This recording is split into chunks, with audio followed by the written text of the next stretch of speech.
Hi guys! Good evening. Kahapon lang po kami nakauwi.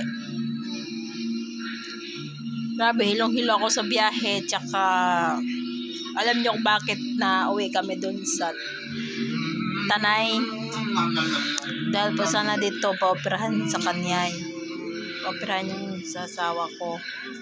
Kaso, mahal. Umabot ng 70K. Wala man tayong ganung kahalaga. Kaya hindi na operahan, guys. Kaya yun ang dahilan kung bakit kami pumunta doon. Tapos, Lunes kami pumunta, Martes kami. O, kapon lang kami bumalik. Ganun.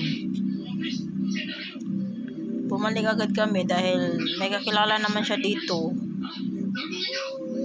Dito na lang daw siya magpa-opera. Sana matuloy na para kasi nagdugo na dito. Nagdugo ang diri niya kaya kailangan maoperahan na. Kaya yun ang dahilan pagpunta namin sa Tanay. Alam nyo guys, may kapatid kasi siya na mabait. Napakabait, mabait. Sobra. Pag walang-wala kami, siya nagbibili ng gatas ni Sabana. Tapos meron pa siyang bunsong kapatid nung birthday nung anak namin tsaka binyag. Yun din ang nagasto. Yung bunso nila. Kasi wala talaga kaming pera eh.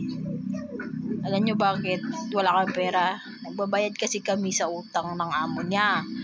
Dahil nung nanganak ako. Kasi wala kami ipon. Diba? Mahirap pala pag wala talagang pera. Yan lang guys. Bye-bye.